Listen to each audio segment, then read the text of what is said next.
Hello friends, सभी को नमस्कार। और हिंदी व्याकरण के बहुत ही महत्वपूर्ण प्रश्न लेकर एक बार फिर हम आपके सामने प्रस्तुत हैं। और जितने भी यहाँ पर स्टूडेंट्स हैं वो चाहे एचपी टेट की तैयारी कर रहे हैं, पीजीटी टीजीटी की तैयारी कर रहे हैं या किसी भी पेपर की तैयारी कर रहे हैं, इवन अगर आप सब्जेक्टिव टाइप पेपर की तैयारी कर रहे हैं जिसमें आपको जो ग्रामर है वो इस प्रकार से आते हैं कि बस शब्द दे दिया जाता है और उसका आपको विलोम शब्द, पर्यायवाची, संधि, मतलब कुछ भी आपको करना हो, वाक्य में प्रयोग करना हो, तो उन सभी के लिए भी ये जो सेशन है ये बहुत ही महत्वपूर्ण है, क्योंकि प्रश्नों के माध्यम से ही आप जान पाते हैं कि आपको व्याकरण की कितनी जानकारी है, किन विषयों में आप सही हैं, किन विषयों में आप कमज़ोर हैं, उनकी तैयारी आप और अच्छे से करें। तो प्लीज़ यहाँ पर जितने भी प्रश्न हैं आप सभी को अटेम्प्ट करेंगे, अच्छे से प्रयास करेंगे कि जानने का कि कौन सा प्रश्न आपको आता है, नहीं आता है तो अगर हम उसकी एक्सप्लेनेशन आपको बता रहे हैं तो उसे अच्छे से सुनिएगा और समझने का प्रयास कीजिएगा। बाकी अगर कोई भी आपको डाउट हो तो आप यहाँ पे कमेंट बॉक्स में लिख सकते हैं, हम डेफिनेटली आपकी हर एक क्वेरी जो है वो सॉल्व करेंगे। तो चलिए प्रारंभ करते हैं फिर व्याकरण संबंधी अभ्यास प्रश्न। बाकी अगर आपके कोई सजेशंस हो वो भी आप हमें दे सकते हैं। सबसे पहले तो जो पिछले हफ्ते हमने आपसे एक प्रश्न पूछा था जाते जाते कि अम्मय शब्द का संधि विच्छेद क्या होगा, और मैं देख रही हूँ कि जितने सारे स्टूडेंट्स यहाँ पर आते हैं लाइव, ठीक है ना, उतने स्टूडेंट्स कमेंट नहीं करते हैं। और देखिए कमेंट करने से आपका ही फायदा होगा। आप मानेंगे नहीं कि जैसे अब पर्यायवाची विलोम शब्द है, अब इतनी लंबी लिस्ट है, कुछ शब्द हमें भी याद नहीं रहते, तो वहाँ पर हम क्या करते हैं कि उस शब्द को जैसे लिखते हैं तो वो चीज़ फिर लंबे समय तक याद रह जाती है, ठीक है ना। तो प्लीज़ इस चीज़ को अप्लाई करके देखिए, आपको बहुत ही फायदा मिलेगा। अम्मय, अभी जो अम्मय है ये कैसे बनेगा, अप जमा मय, थर्ड ऑप्शन आना था इसका, क्योंकि जो म है वो किसका पंचमाक्षर है, प वर्ग का, प फ ब भ म, ठीक है ना। अब जैसे था कि जैसे सन्मति, तो वो सत्य जमा मति होता है, क्योंकि त वर्ग का पंचमाक्षर होता है आपका न, तो त थ द ध न। तो ऐसे ही आपके कुछ कुछ नियम होते हैं व्यंजन संधि के भी, जो आप अच्छे से जब आप क्वेश्चंस करेंगे आपको क्लियर होते रहेंगे। तो अप जमा मय अम्मय इसका सही उत्तर था। और आज स्टार्ट करते हैं आपके अगले 30 प्रश्न। तो ज़रा स्टार्ट हो जाइए और हर क्वेश्चन को आप अटेम्प्ट करेंगे। चलिए, तो सबसे पहला है, निम्न में से कौन सा ऊ के बारे में असत्य है, जो ऊ के बारे में कथन सही नहीं है। यह वृत्तमुखी स्वर है। अब वृत्तमुखी क्या होता है, आपका ओष्ठ के आधार पर स्वरों का वर्गीकरण। ओष्ठ के आधार पर, ओष्ठ मतलब होंठ, तो उसके आधार पर केवल दो ही प्रकार होते हैं, वृत्तमुखी, अवृत्तमुखी। वृत्त क्या होता है आपका सर्कल, तब जैसे आपने बोला ऊ, तो आपके होंठ जो है वो गोलाकार हो गए, तो ये आपका वृत्तमुखी आता है। उसी प्रकार आपका उ, ऊ, ओ, औ, ये चार आपके वर्ण हैं, चार स्वर जो आपके वृत्तमुखी में आते हैं। बाकी जो स्वर हैं वो आपके अवृत्तमुखी में आते हैं। तो ये तो बिल्कुल सही है। यह संवृत स्वर है। संवृत स्वर कौन से होते हैं, जिनमें आपका मुंह बोलते समय बहुत ही ढका हुआ होता है, बहुत बंद होता है, मुख कुहर के आधार पर। देखिए साथ साथ में तो हर क्वेश्चन को बहुत डिटेल में एक्सप्लेन कर रही हूँ कि जिन्हें ना भी पता हो वो यहाँ पर देखकर समझ जाएं, याद कर लें, बार बार रिपीट करते रहिए, आपको यूँ चुटकियों में एक ग्रामर याद हो जाएगी, आपको फिर अलग से पढ़ने की कोई जरूरत ही नहीं बचेगी। अब संवृत स्वर, जैसे ये क्या होता है, ई ऊ ऊ, तो मुख बहुत ही कम खुला हुआ है, बिल्कुल ढका हुआ है मुंह, तो ये सारे के सारे आपके संवृत स्वर होते हैं। तो ये भी बिल्कुल सही है। यह संयुक्त स्वर है। अब संयुक्त स्वर ये बिल्कुल नहीं है, बिल्कुल भी नहीं है। रीजन बिहाइंड, संयुक्त स्वर केवल 4 होते हैं। कौन कौन से, ए ओ और औ, ये 4 हैं जो आपके संयुक्त स्वर है। इनके अलावा और कोई संयुक्त स्वर नहीं होगा। लेकिन जो ऊ है, आ, ऊ और ई, ये तीनों के तीनों आपके दीर्घ स्वर अवश्य हैं। तो करेक्ट ऑप्शन आएगा आपका सी ऑप्शन, जो कि गलत दिया गया है ऊ स्वर के बारे में। आगे देखिए, ध का उच्चारण स्थान क्या होगा। अब ध, सबसे पहले तो आपको ये याद होना चाहिए ये किस वर्ग का है, त थ द ध, तो त वर्ग का है। तो त वर्ग का उच्चारण स्थान आपका क्या होता है, क वर्ग का कंठ्य, च वर्ग का तालव्य, त वर्ग का दंत्य, ट वर्ग का मूर्धन्य और प वर्ग का ओष्ठ्य। ऐसे करते करते आप अगर उच्चारण स्थान याद रखेंगे तो आपको कभी नहीं भूलेगी ये चीज़। तो त वर्ग का है, यहाँ पे आपका ट वर्ग का होता है मूर्धन्य, काट दीजिए। वर्ष, वर्ष ध्वनि क्या होती है कि जब बोलते समय आपकी जो जिह्वा है ना वो ऊपर वाले दांतों के पीछे टच करती है, मतलब कि आपके वो मसूड़ों में ऊपर वाले। तो जैसे कि न, स, ज, इन्हें एक बार बोल के देखिए, तीनों वर्णों को एक बार बोल के देखिए आप, न, स, ज। जब भी आपके पास इन तीनों में से कोई वर्ण आए तो आपका सबसे पहला जो उत्तर होना चाहिए, अगर विकल्प में दिया गया है, तो वो होगा वर्ष से। कुछ स्टूडेंट्स कहते हैं मैम जो न है वो तो पंचमाक्षर है, उसका तो नासिक क्या आएगा, न, बिल्कुल नासिक आ सकता है, लेकिन सबसे पहले उसका मेन क्या है, वर्ष से। ठीक है ना। तो अब देखिए त वर्ग का आएगा आपका दंते, करेक्ट ऑप्शन आएगा आपका बी ऑप्शन। आगे देखिए कंकड़ का तद्भव रूप क्या आएगा। आप जानते हैं तत्सम तद्भव और पर्यायवाची विलोम के कितने प्रश्न आते हैं, तो आज हम भी आपके लिए वैसे ही प्रश्न लेकर आए हैं। तो कंकण, अब इसका कंगन है, कंकड़ है, कंघी है या कंधा है। तो ध्यान से एक बार चेक करिए इसका सही उत्तर क्या हो सकता है। और इसका जो और यहाँ पर मैं एक और चीज़ बता दूँ, जहाँ पर आपको लगे कि भाई थोड़ा फास्ट हो रहा है, ठीक है ना, आप वहाँ पर क्या करिएगा, क्वेश्चन को वहीं पर पॉज कर दीजिए, स्वयं से उसका उत्तर खोजने का प्रयास कीजिए और उसके बाद फिर हमारा उत्तर देखिए, जिससे आपको पता हो आज के टाइम में आपका जो लेवल है वो क्या है, आपका एक्यूरेसी लेवल क्या है। और कंकड़ का यहाँ पे जो करेक्ट ऑप्शन आएगा वो आएगा फर्स्ट ऑप्शन, कंगन। कंगन को कंकड़ कहा जाता है, ठीक है ना, कंकड़ नहीं। कंकड़ तो वो होता है जैसे पत्थर, कंकड़ वगैरह। कंघी का कंकती होता है, याद रखिएगा तत्सम रूप। और कंधा का क्या होता है, स्कंध। तो इन सभी के तत्सम रूप याद रखिएगा। कंकड़ अपने आप में तत्सम है, इसका तद्भव रूप है कंगन, याद रखिएगा। आगे भयभीत शब्द में कौन सा समास है। भयभीत, क्योंकि कुछ कुछ शब्द तो ऐसे हैं जो बार बार आपके सामने आते रहते हैं, यथानुसार, प्रतिदिन, माता पिता, श्वेतांबर, पीतांबर, चतुर्भुज, पंचानन, मतलब आपको रट चुके हैं वो, नीलकमल, कि इसमें तो ये वाला समास ही आएगा। लेकिन कुछ शब्द ऐसे भी हैं। भयभीत, इस शब्द में कौन सा समास है। तो समास में आपको हमेशा सबसे पहले क्या करना होता है, दो शब्द छांटने होते हैं। दो शब्द छांटने के बाद उनका संबंध देखिए, समास आपको पता चल जाएगा। भयभीत दो शब्दों से मिलकर बना है, भय और भीत। भय मतलब होता है आपका डर, भीत मतलब क्या होता है, भीत मतलब होता है मित्र, मित्र, सहयोगी, कुछ भी आप कह लीजिए, सखा। अब भय और मित्र, भयभीत क्या होता है, डरा हुआ, यानी भय से भीत, भय से मित्रता कर ली है आपने, अब भय के साथ हैं आप, तो यानी कि आप भयभीत हैं। तो भय से भीत, से या के द्वारा, तो यहां पर कारक चिन्ह आ गया है, तो आपका तत्पुरुष समास आएगा। तो करेक्ट ऑप्शन आएगा आपका सी ऑप्शन। आगे देखिए अदरक का सही तत्सम रूप क्या होगा। अब एक बार चारों विकल्प देखिए, आर्द्रक, आद्रक, आर्द्रिका और आद्रिका। अब यहाँ पे समस्या क्या है, बहुत ही मिलते जुलते से शब्द हैं, तो ये तत्सम रूप तो चुना ही गया, साथ ही साथ आपका ये वर्तनी का प्रश्न भी आ गया कि एक तो सही तत्सम रूप चुनिए, दूसरा सही वर्तनी भी चुनिए। तो दोनों ही चीज़ें आपको ध्यान में रखनी है, साथ साथ तैयारी करते रहना है।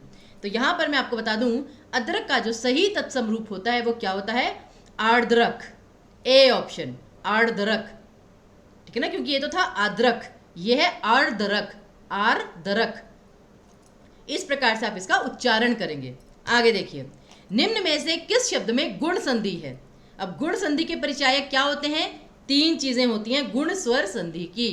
कौन कौन सी, ए की मात्रा, ओ की मात्रा या फिर अर की ध्वनि, ठीक है ना, ये तीन परिचायक होते हैं गुण संधि के। अब मनोरमा, ओ की मात्रा है तो एक बार होल्ड पे रखते हैं, लोकोक्ति, ओ की मात्रा है, होल्ड पे रखते हैं, निर्वेद, ए की मात्रा है, होल्ड पे रखते हैं, संवेदना, ए की मात्रा है, होल्ड पे रखते हैं। अब चारों में ये सब चीज़ें हैं। अब आगे देखते हैं। अब जैसे संवेदना, संवेदना क्या होता है कि आप किसी से संवेदना जता रहे हैं, यानी कि उसके साथ सम जमा वेदना, वेदना होता है पीड़ा, यानी आप किसी की पीड़ा को उसके साथ मतलब भोग रहे हैं, कि उसका साथ दे रहे हैं उस पीड़ा में।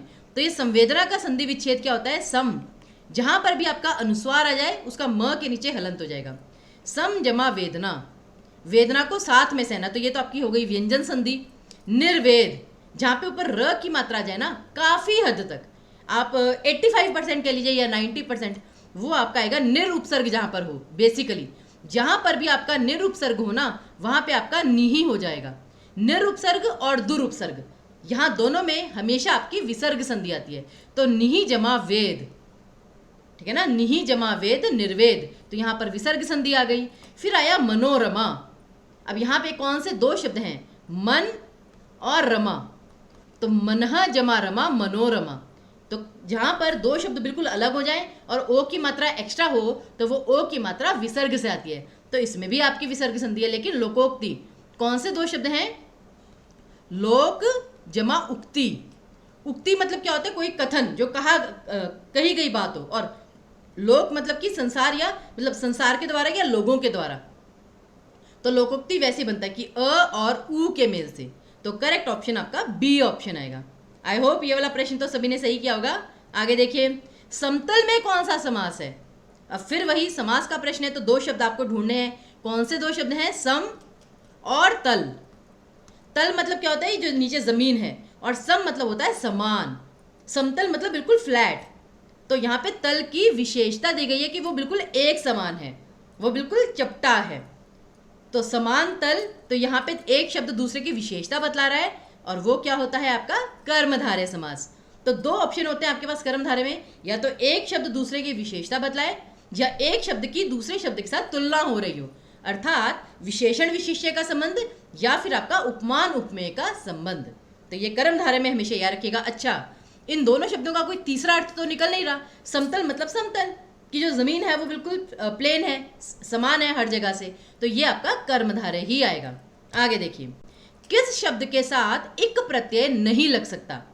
अब ये बहुत सिंपल है, आप सभी शब्दों के साथ लगा के देखिए, लेकिन वहां पर भी फिर आपको थोड़ा ये शब्दों के बारे में ज्ञान होना चाहिए, नहीं तो आप कुछ भी बना देंगे। अब जैसे लोक, लोक जमा इक क्या बनेगा? इसकी वर्तनी भी साथ साथ जो मैं लिख रही हूं ना, इन सभी के स्पेलिंग्स चेक कीजिए। अपने पास एक कॉपी पेन रखिए, इस वीडियो को पॉज करके, जिनके पास नहीं है जरा कॉपी पेन ले आइए और लिखिए बैठ के। इनकी सही वर्तनी आपको पता होनी चाहिए। तो लोक जमा इक बन जाएगा लौकिक, कहते हैं ना अलौकिक, तो ये लौकिक बन जाएगा, लोक जमा इक लौकिक। वैसे भी आपको अगर उपसर्ग प्रत्यय के नियम याद हो तो मैंने आपको बताया था, बहुत बार बताया हुआ है कि जब भी जैसे प्रत्यय लगता है तो पहले शब्द की जो मात्रा है उस पर ध्यान दीजिए। अगर आपकी वो मात्रा अ है तो वो आ में परिवर्तित हो जाएगी। अगर आपकी ई ए है तो वो ए में परिवर्तित हो जाएगी। और अगर आपकी ऊ ओ या फिर औ है तो वो आपकी अंततः औ में परिवर्तित हो जाएगी। तो इस नियम को गांठ बांध लीजिए, ये आपकी बहुत मदद करेगा, यकीन मानिए। अब जैसे मानव, मानव जमा इक मानविक, लेकिन मानविक कोई शब्द नहीं होता, शब्द होता है या तो मानवीय, ईय प्रत्यय आएगा, ठीक है ना, तो यहाँ पे इक प्रत्यय नहीं आएगा। फिर जीव जमा इक क्या बन जाएगा? अब जीव जमा इक, तो ई की मात्रा का क्या बन जाएगा? ए, तो ये क्या बन जाएगा? जैविक। तो देखिए ऐसे होता है जैविक। और सत्व, सत्व जमा इक क्या बन जाता है? अब स की अ स्वर है स में, तो ये आ बन जाएगा, तो सात्विक। तो ये देखिए सारे नियम मैंने आपको अप्लाई करके दिखा दिए, तो ये आपको याद रखना है। तो मानव में इक प्रत्यय नहीं जुड़ेगा, ईय प्रत्यय जुड़ेगा। मानवीय मूल्य, मानव से संबंधित, तो करेक्ट ऑप्शन आएगा आपका यहाँ पर बी ऑप्शन। आगे देखिए, किस शब्द में संधि ही नहीं है। अब क्या होता है, बार बार ना स्टूडेंट्स कहते हैं मैम इस शब्द में संधि बताइए, इस शब्द में क्या होगी, हमसे तो बन ही नहीं रही। अरे कंपल्सरी नहीं है कि हर शब्द में संधि हो। अब जैसे अंधकारमय, तो अंधकार जमा मय, उसमें कोई संधि नहीं है। अब जैसे हवन, अब हवन में क्या है, ठीक है ना, अब बैठ के हवन मत करने लग जाइएगा। अव, अव की ध्वनि है जो अयादि संधि में होती है। तो देखते हैं अव कब आता है, जब ओ की मात्रा आती है। तो हो जमा अन हवन, तो यहां पर आएगी आपकी अयादि संधि। फिर है स्वाभिमान, स्वाभिमान कैसे बनता है? एक तो है स्व जमा अभिमान, तो स्व जमा अभिमान, तो यहाँ पे अ और अ मिलकर आ बन गए, तो यहाँ पे आपकी दीर्घ संधि है, बिल्कुल है। फिर कौंतेय, कौंतेय कैसे बनता है? कुंती से, कुंती जमा य।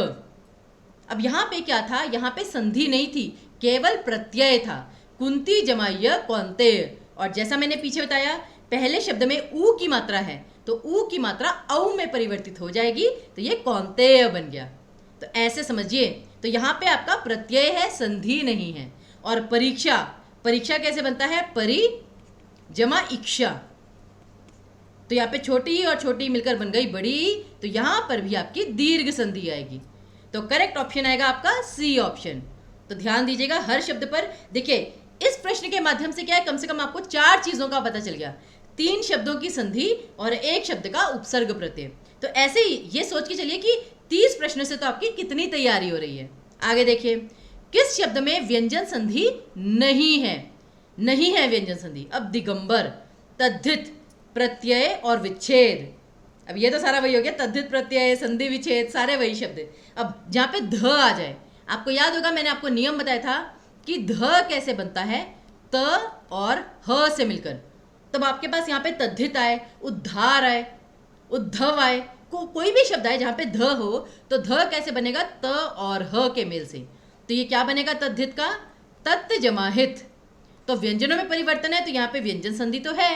अब विच्छेद, जहां पे भी आधा च और छ आ जाए, 90% केसेस में वहां पे च हट जाता है, छ एज इट इज रहता है। तो विच्छेद का क्या बन जाएगा, वी जमा छेद, विच्छेद। तो यहां पर भी आपकी व्यंजन संधि है, व्यंजनों में परिवर्तन आया है। और दिगंबर, अब दिगंबर में कैसे बनता है, देखिए अगर एक बार मैं कहूं कि यहाँ पे स्वर संधि है, ट्राई कीजिए। तो दीर्घ संधि में क्या होता है, आ ई उ, इन तीनों में से कोई भी मात्रा है यहाँ पर नहीं। और सीधी सी बात, यहाँ पे तो सिवाय छोटी ई के कोई मात्रा ही नहीं है। तो आपका गुण संधि में ए ओ और अर आता है, यण संधि में य व या र आता है, अयादि संधि में अय आए अव आव आता है, ठीक है ना, वृद्धि संधि में ए या औ आता है। तो निम्न में से कोई भी जो स्वर है वो यहाँ पर नहीं है, इसका मतलब कि स्वर संधि तो यहाँ पर नहीं है। ऐसे पहचानते हैं शब्दों को। तो यहाँ पे ग, दिगंबर, ग पे फोकस है।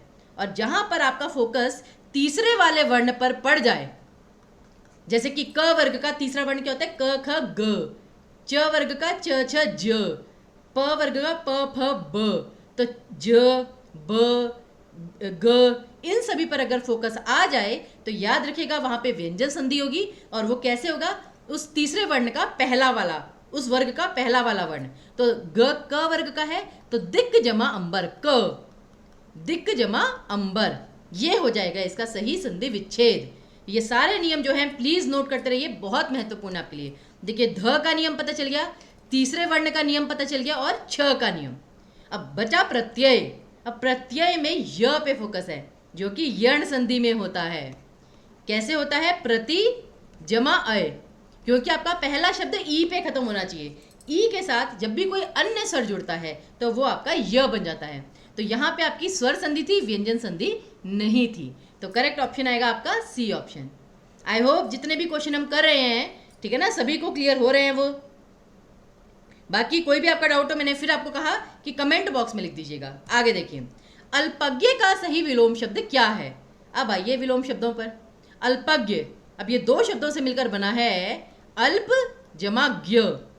अल्प मतलब होता है कम या थोड़ा, और ज्ञ से होता है ज्ञान, ठीक है ना, ज्ञ से ज्ञान होता है। जैसे है अल्पज्ञ मतलब कि जिसे थोड़ा ज्ञान हो, तो थोड़े का ऑपोजिट विलोम शब्द क्या होगा, ज्यादा। सब कुछ नहीं, थोड़े का ये नहीं होगा सब कुछ, थोड़े का होगा ज्यादा। तो इसलिए ऑप्शंस देखिए, बहुज्ञ, सर्वज्ञ, विज्ञ और अज्ञ। अब देखिए बहुज्ञ मतलब क्या होगा, जिसे बहुत कुछ पता है। सर्वज्ञ मतलब सर्व जमा ज्ञ, जिसे सब कुछ पता है। विज्ञ मतलब जैसे विद्वान होता है विज्ञ, जो बुद्धिमान है। और अज्ञ मतलब अ किसके लिए आता है, अभाव के लिए, जैसे अस्वस्थ, अव्यवहारिक। तो अ का क्या हुआ, अज्ञ मतलब कि जो जिसे पता कुछ भी नहीं है, मूर्ख। तो यहां पर आपका फिर करेक्ट ऑप्शन आएगा बहुज्ञ, सर्वज्ञ नहीं। तो दिए गए विकल्पों पर ध्यान दीजिएगा। हाँ, एक बात है कि अगर यहां पर आपको बहुज्ञ ऑप्शन ना दिया गया होता तब आप यहां पे विज्ञ या सर्वज्ञ चूज कर सकते थे। तो इसीलिए करेक्ट ऑप्शन आएगा आपका बहुज्ञ, कि जिसे बहुत ज्ञान हो। यह है थोड़ा ज्ञान, यह है बहुत ज्ञान। तो करेक्ट ऑप्शन आपका ए ऑप्शन आएगा। तो ऑप्शन बहुत ही मिले जुले हो सकते हैं। मैं हर क्वेश्चन पर इसीलिए इतनी डिटेल एक्सप्लेनेशन दे रही हूं कि आपको हर चीज का जो तथ्य है, लॉजिक है, वो समझ में आ जाए। आगे देखिए, पृथ्वी का पर्यायवाची कौन सा नहीं है। अब मैंने आपको बताया था पेपर में, वही पृथ्वी, बादल, कमल, सूर्य, शेर, अश्व, इन्हीं सबके पर्यायवाची बार बार घूम के आते रहते हैं। तब आपको याद हो जाना चाहिए पृथ्वी का पर्यायवाची कौन सा नहीं है। अच्छा, एक मैं चीज आपको और बता दूं, कभी कभी क्या होता है, आप सोचिए यहाँ पे पृथ्वी की जगह ना ये आ जाए जामुन। जामुन का पर्यायवाची कौन सा नहीं है। अब आप तो सोच में पड़ जाएंगे, अरे हम तो जामुन का पर्यायवाची पढ़ना ही भूल गए। मतलब भूल क्या गए कि वो तो हमारी लिस्ट में था ही नहीं, बिल्कुल भिन्न सा शब्द है। तो ऐसे में घबराइएगा मत, दिए गए जो विकल्प है उन्हें एक बार देखिएगा। हो सकता है कि जामुन के एक पर्यायवाची में आम्र लिखा हो, और आम्र का मतलब आपको पता है आम होता है। तो इसलिए विकल्पों पे ध्यान दीजिए। एमसीक्यूज में यही तो है, अगर आपको क्वेश्चन कभी कभी नहीं भी पता तब भी आप एक बार ऑप्शंस देखिए, कभी कभी उत्तर आपको वहां से मिल जाता है। अब पृथ्वी का पर्यायवाची कौन सा नहीं है, मही, इला, फलक और अवनी। अब अवनी तो डेफिनेटली है, क्योंकि अवनी का विलोम होता है अंबर, आकाश। तो तो ये तो है पृथ्वी का पर्यायवाची। मही, अब जैसे ये पर्वत को कहते हैं महीधर, ठीक है ना, मही जिसे धारण करती है जैसे पर्वत, तो मही मतलब होता है पृथ्वी, बिल्कुल सही। ईला, अब ईला आपको नहीं पता होगा लेकिन मैं बता दूं, ईला जो है वो भी पृथ्वी का ही पर्यायवाची है। हाँ, ईला के और भी शब्द हैं पर्यायवाची, लेकिन एक पृथ्वी भी है। लेकिन फलक, अब आई गेस ये तो आपने बॉलीवुड के सॉन्ग्स में बहुत सुना होगा, फलक, फलक तक चल, तो फलक मतलब होता है आसमान, तो वो पृथ्वी का पर्यायवाची कभी नहीं हो सकता। तो अगर यहाँ पर आपको ईला का पर्यायवाची नहीं भी पता था, तभी फलक का तो पता था ना, तो करेक्ट ऑप्शन आएगा आपका सी ऑप्शन। आगे देखिए, समुद्र का पर्यायवाची कौन सा नहीं है? सिंधु, अर्णव, मयन या जलधाम। अब जल का धाम, धाम कहते हैं ना जैसे बहुत बड़ा मंदिर जैसे, तो धाम जहां पे सारा जल एकत्र हो जाता है वो समुद्र ही होता है, तो ये तो है। अब सिंधु का कुछ स्टूडेंट्स को लगता है कि सिंधु का मतलब नदी होता है, ये तो नदी का नाम है सिंधु नदी, लेकिन सागर का पर्यायवाची भी सिंधु होता है। उसी प्रकार अब अर्णव और मयन, दो शब्द बचे आपके पास। अब इन दोनों में से सही उत्तर क्या आए?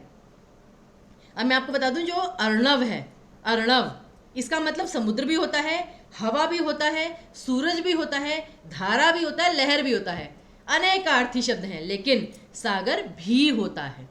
लेकिन मयन, मयन का अर्थ होता है कामदेव, कामदेव, मनोज, कुछ भी आप कह लीजिए, तो इसलिए करेक्ट ऑप्शन आएगा आपका सी ऑप्शन।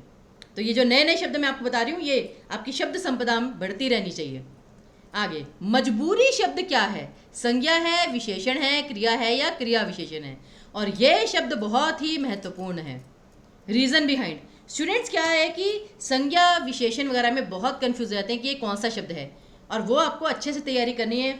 फिर वही चीज़ मैं बार बार कहती हूँ, ये शब्द पहचाने हैं तो वाक्य में प्रयुक्त करके देखिए। मजबूरी इंसान से सब कुछ करवा देती है। मजबूरी ये एक अवस्था है, एक भाव है, मजबूर होने की अवस्था। हाँ, अगर मैं कहूँ मजबूर, तो मजबूर एक विशेषण हो सकता है, लेकिन मजबूरी, मजबूरी एक भाववाचक संज्ञा है। जहाँ पे भी अवस्था, दशा, धर्म आदि का नाम आ जाए वो संज्ञा में आएगा, भाववाचक संज्ञा में। तो मजबूरी भी आपकी संज्ञा शब्द है, ध्यान रखिएगा। अब मजबूरी हो, मजबूती हो, ये दोनों शब्द आपके भाववाचक संज्ञा में ही आएंगे। आगे देखिए, काल शब्द क्या है? काल, अब काल का मतलब या तो मृत्यु होती है या होता है समय।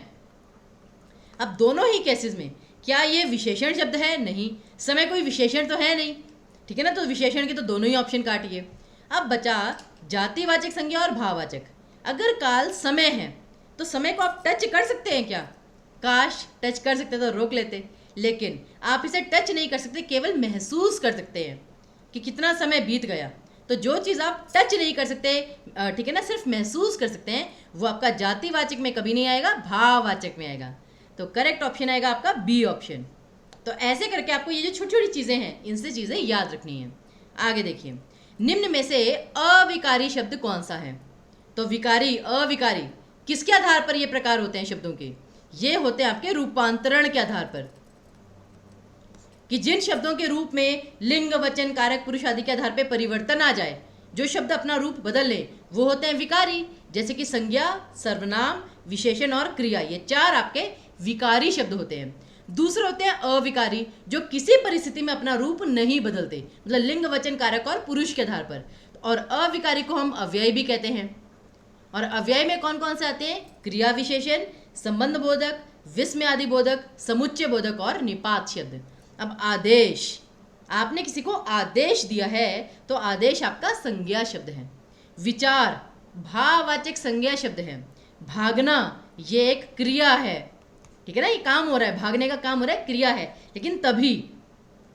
अब जैसे इसे वाक्य में प्रयुक्त करके देखते हैं कि जैसे ही मैं आया तभी वो आ गया, तभी, तो कब आया?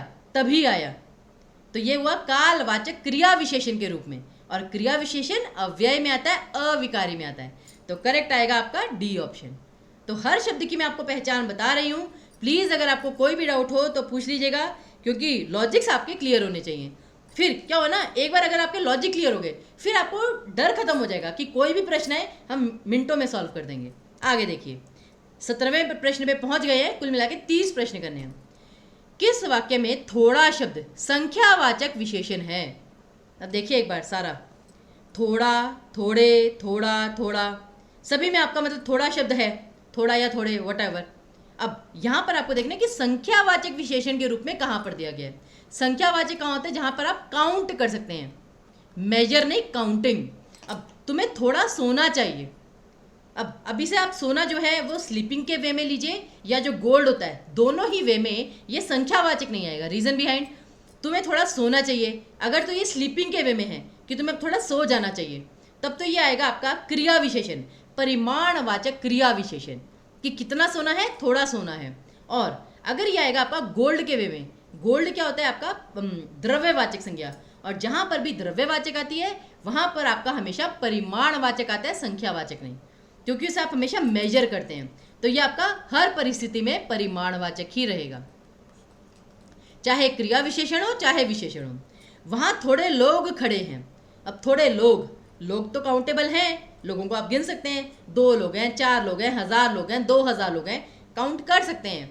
हाँ, अब थोड़े हैं तो अनिश्चयवाचक संख्यावाचक है, लेकिन संख्यावाचक तो है, तो करेक्ट ऑप्शन आपका बी ऑप्शन आएगा। फिर मुझे थोड़ा जल चाहिए, जल, पानी भी आपको आप मेजर कर सकते हैं, काउंट नहीं कर सकते, तो ये भी आपका परिमाणवाचक आएगा। और थोड़ा रुक जाओ, ये भी भैया आपका क्रिया विशेषण में ही आ गया। तो आई गेस ये वाला क्वेश्चन आपको समझ में आ गया होगा। आगे देखिए, सर्प का पर्यायवाची कौन सा नहीं है?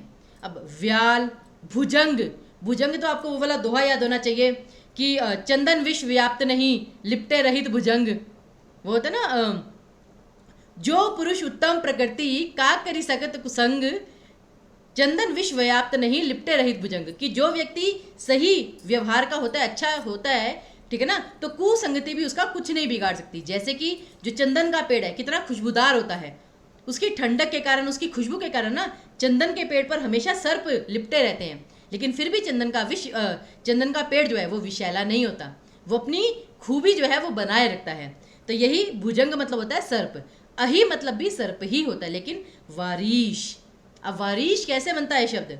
वारी जमा ईश, वारी का मतलब होता है जल, यानी कि जल के देवता।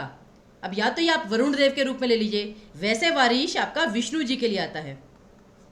विष्णु जी के लिए क्यों? कि जैसे जल पर धारण रहते हैं, जो जल पर आपने देखा है ना कि वो जो अगर आप तस्वीर देखते हैं, जैसे कि सागर में, समुद्र में शेषनाग हैं, ठीक है ना, और उन्हीं पर विराजमान है विष्णु जी, तो वही है वारीश, विष्णु जी के लिए आता है। तो ये सर्प का पर्यायवाची नहीं है, तो करेक्ट ऑप्शन आएगा आपका डी ऑप्शन। आगे देखिए, दुर्विचार में कौन सा समास है? दुर्विचार, कौन से 2 शब्द हैं? दुर जमा विचार। दुर का मतलब क्या होता है? बुरा। अब यहां पर 2 शब्दों में क्या संबंध है? स्टूडेंट्स जैसे ही दुर उपसर्ग देखते हैं ना, आंखें बंद करके वो अव्ययी भाव चूज कर लेते हैं। उन्हें लगता है कि जहां पर भी उपसर्ग आएगा वहां पे अव्ययी भाव आ जाएगा। ये गलत बात है। कभी कभी कुछ उपसर्ग होते हैं जो प्रॉपर आपको बता देते हैं उसका अर्थ क्या है। जैसे सुपुत्र, सुपुत्र मतलब कि अच्छा पुत्र, कुपुत्र मतलब बुरा पुत्र। तो ये सारे के सारे जो शब्द है ना, ये आपका कर्म धारे में आएगा, क्योंकि वो एक शब्द की विशेषता बतला रहे हैं। उसी प्रकार है दुर्विचार, मतलब कि बुरे विचार। अब जैसे होता है सदविचार, तो यानी कि अच्छे विचार, तो ये सारे के सारे शब्द आपके कर्म धारे में आएंगे। तो दुर्विचार अर्थात बुरे विचार, तो करेक्ट ऑप्शन आएगा आपका बी ऑप्शन। आगे देखिए, बहिरंग का विलोम क्या आएगा? बहिरंग जो बाहर से जो दिख रहा है, बहिरंग, और इसका ऑपोजिट क्या आएगा? जो आपका अंदर का रंग है, मतलब आपका जो अंदर की विशेषता है, ठीक है ना। तो यहाँ पे अंतरंग जो है वो आपका करेक्ट ऑप्शन आएगा, अंतरंग। वैसे मैं आपको बता दूं, ये अभ्यंग, अभ्यंग का मतलब क्या होता है? अभी जमा अंग। अभ्यंग का मतलब होता है, आपको मैं सच बताऊं, मालिश। जिससे आप शरीर की मालिश करते हैं, तेल से बालों की मालिश करते हैं, तो मालिश का अर्थ होता है अभ्यंग। और सर्वांग मतलब होता है सारे अंग, सारे के सारे अंग। और चतुरंग मतलब क्या होता है? चतुरंग ये आपका शतरंज का पुराना नाम है, शतरंज का प्राचीन भारतीय नाम, इसे याद रखिएगा, चतुरंग। कि जो चतुर है, चतुराई दिखानी पड़ती है ना शतरंज में, तो बस ये वही चीज है। तो शतरंज का प्राचीन नाम है चतुरंग। आगे देखिए, मैंने सभी से बात बंद कर दी है, वाक्य में कौन सा वाच्य है? अब वाच्य, फिर वही चीज वाच्य में, ठीक है ना, कि क्रिया के रूपांतरण को वाच्य कहा जाता है। तो यहां पर आपको सबसे पहला काम क्या करना होता है? क्रिया शब्द छांटना होता है। बंद कर दी है, करना, बंद करना। अब दूसरा स्टेप क्या होता है कि क्रिया किस आधार पे बदल रही है, किस आधार पे बदल रही है। अगर तो कर्ता के आधार पे बदले तब तो कर्तृवाच्य, कर्म के आधार पे बदले तो कर्मवाच्य, करणवाच्य कुछ होता नहीं, वाच्य के केवल 3 ही भेद होते हैं। और अगर कर्ता और कर्म दोनों के ही आधार पे क्रिया ना बदले तो भाववाच्य। अब मैंने सभी से बात बंद कर दी है, मैंने जो है वो है कर्ता, जो काम को कर रहा है, बात कर रहा है, जिसने बात को बंद किया है। अब मैंने की जगह ये एक वचन है, लड़के ने सभी से बात बंद कर दी है, लड़की ने सभी से बात बंद कर दी है, लोगों ने सभी से बात बंद कर दी है। तो आपने वचन लिंग दोनों के आधार पे बदल के देख लिया, कर्ता के अनुसार क्रिया नहीं बदली, तो ये कर्तृवाच्य तो नहीं होगा। कर्मवाच्य, कर्म क्या है, सभी से बात को बंद कर दिया, बात। अब बात जो है वो आपका स्त्रीलिंग शब्द है, लेकिन बात की जगह अगर मैं वार्तालाप लिखूं, एक ही बात होती है। तो मैंने सभी से वार्तालाप बंद कर दिया है, तो वार्तालाप आपका ये पुल्लिंग शब्द है। मैंने सभी से वार्तालाप, ठीक है ना, या वार्ता चल रही है, वार्तालाप हो रहा है, तो वार्तालाप आपका पुल्लिंग आएगा, वार्ता स्त्रीलिंग है। तो सभी से वार्तालाप बंद कर दिया है, तो ये आपका कर्म के आधार पे बदला, तो करेक्ट ऑप्शन आपका क्या आया, बी ऑप्शन, कर्मवाच्य। अगर कर्म के भी आधार पे ना बदलता, या मैं कहती हूँ बात की जगह, वार्तालाप की जगह कुछ और लिख लीजिए, संप्रेषण। संप्रेषण तो प्रॉपर आपका वो है पुल्लिंग शब्द। चलिए वार्तालाप छोड़िए, संप्रेषण। संप्रेषण मतलब होता है कम्युनिकेशन। तो मैंने सभी से संप्रेषण बंद कर दिया है, तो कर्म के आधार पे आपकी क्रिया बदल गई, तो ये आपका कर्मवाच्य आएगा। आगे देखिए 22वां प्रश्न है, केवल और केवल 8 प्रश्न और बचे हैं। तो चलिए, तुमने ऐसा कहा तभी वो यहां से चले गए, ये वाक्य का कौन सा प्रकार है, सरल, संयुक्त, मिश्र या संयुक्त मिश्र।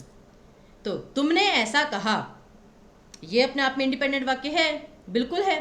फिर तभी, तभी वो यहां से चले गए, अब वो यहां से चले गए, ये अपने आप में स्वतंत्र वाक्य है। तो दोनों स्वतंत्र वाक्य हैं और दोनों तभी इस शब्द से जुड़े हुए हैं, तो ये आपका फिर संयुक्त वाक्य आएगा। अगर ऐसा लगता है कि एक वाक्य दूसरे पर प्रॉपरली आश्रित है, तब फिर आपका मिश्र वाक्य आता। तो करेक्ट ऑप्शन है बी ऑप्शन।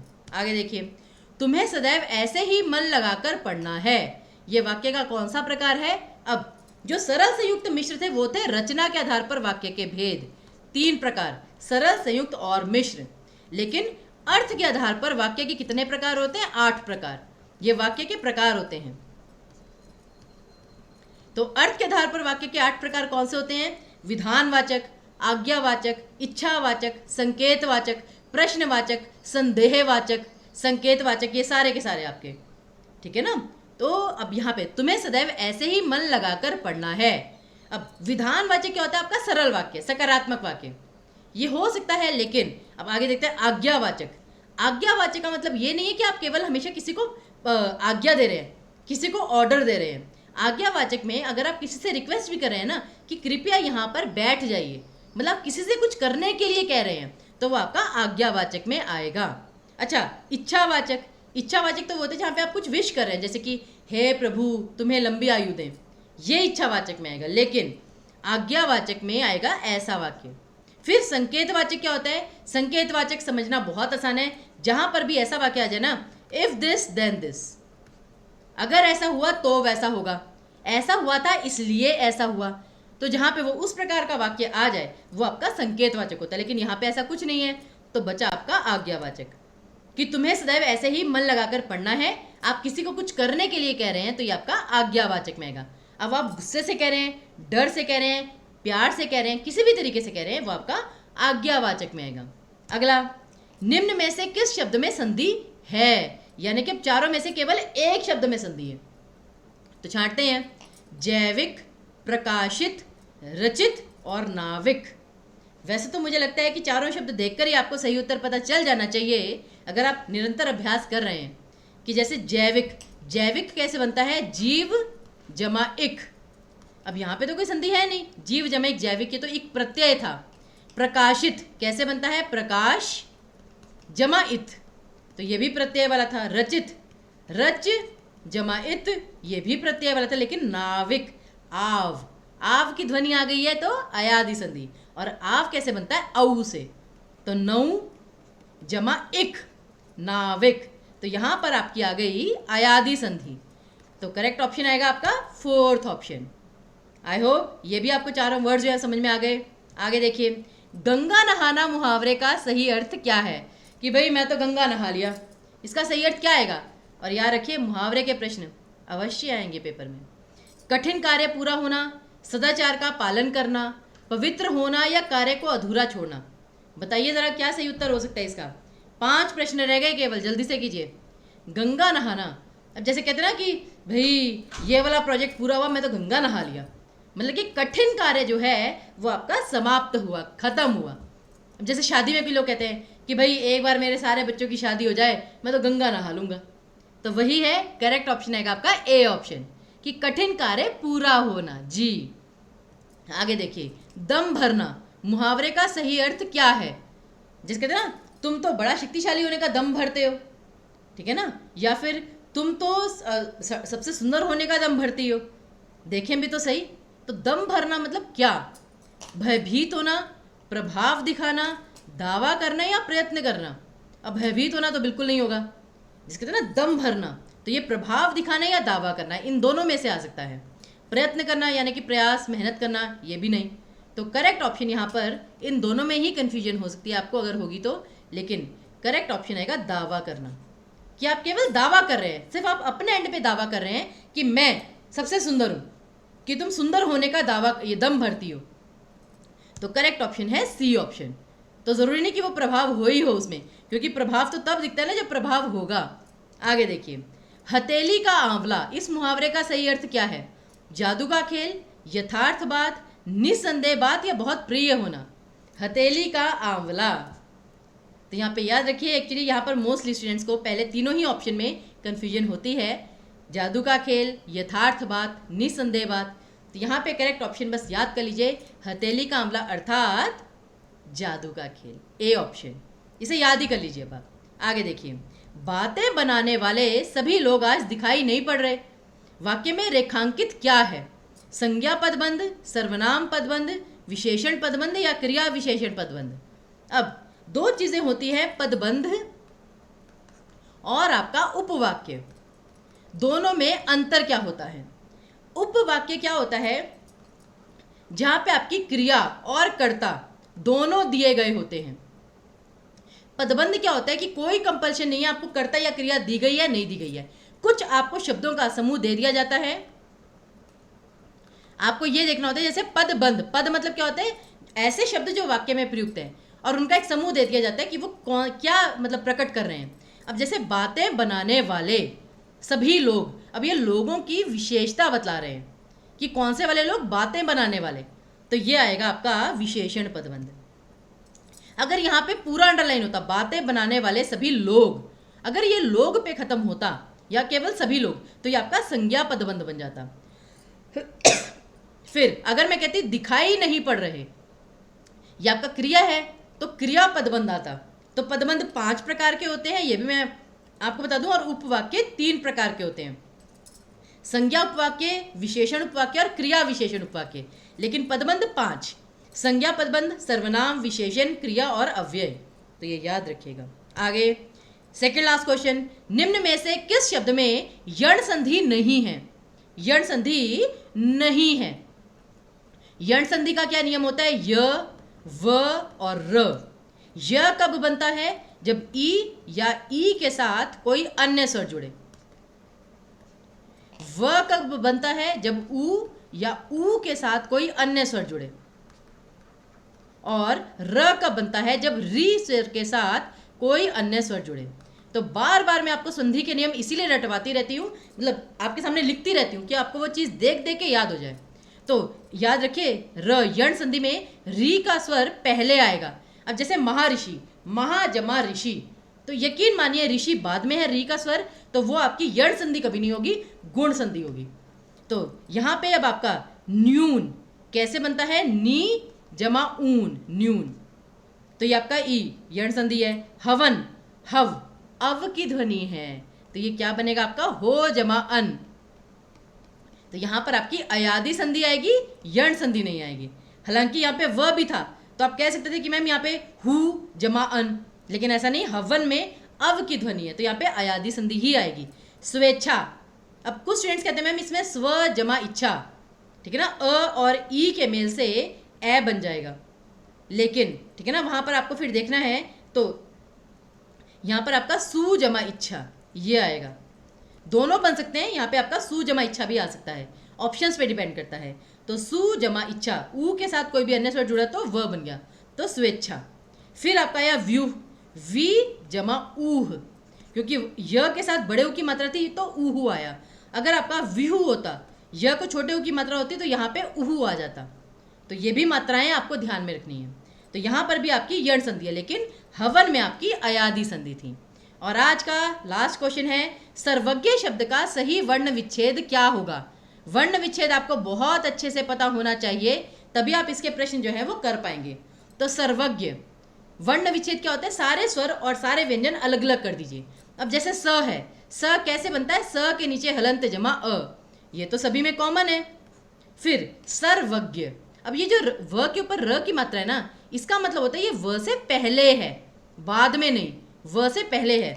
तब देखिए यहाँ पे तो व पहले आ गया तो ये ऑप्शन गलत हो गया, वहीं पर र पहले है तीनों में, तो चलिए ये करेक्ट है। अब आगे देखते हैं, अब र की मात्रा है, ये पूरा नहीं है तो यहाँ पे कोई स्वर नहीं आएगा। अब यहाँ पे तो र के साथ स्वर लिखा हुआ है तो ये गलत हो गया, तो पहले दो विकल्प तो खत्म। अब आते हैं यहाँ पे व, अब यहाँ पे व के साथ अ का स्वर है, बिल्कुल सही, दोनों में है अ, तो यहाँ तक तो दोनों सही हैं। अब आते हैं ज्ञ पर। ज्ञ, आपको याद है ज्ञ कैसे बनता है, ग और य से मिलकर बनता है क्या, नहीं, ज्ञ जो है ये आपका ज और इ से मिलकर बनता है, ये आपको पता होना चाहिए। तो जहाँ पे ज और न आया ये आपका गलत, ज और इ जो है, इ जो च वर्ग का पंचमाक्षर होता है ये आपका सही है। तो करेक्ट ऑप्शन आएगा आपका डी ऑप्शन। तो ऐसे आपको सही वर्ण विच्छेद जो है वो पेपर में चुनना है, तो ध्यान रखिएगा इस बात का। और जाते आते एक प्रश्न आपके लिए छोड़कर जा रहे हैं कि निम्न में से द्वित्व व्यंजन किस शब्द में है, और इसका उत्तर सभी कमेंट बॉक्स में लिख कर जाएंगे। तो मैं आशा करती हूँ आज जितने हमने 30 प्रश्न किए सभी आपको अच्छे से समझ में आ गए होंगे। चलिए फिर, तो अगर आपको सेशन पसंद आए तो प्लीज़ लाइक शेयर सब्सक्राइब जरूर कीजिएगा, बेल बटन दबाइएगा जिससे कि सारी नोटिफिकेशन इंपॉर्टेंट सेशंस की आपको मिलती रहे। तो इसी के साथ हमें विदा दीजिए, अगले सेशंस में हम फिर मिलेंगे नए प्रश्नों के साथ, आपकी क्वेरीज के साथ। तब तक के लिए हमें विदा दीजिए, धन्यवाद।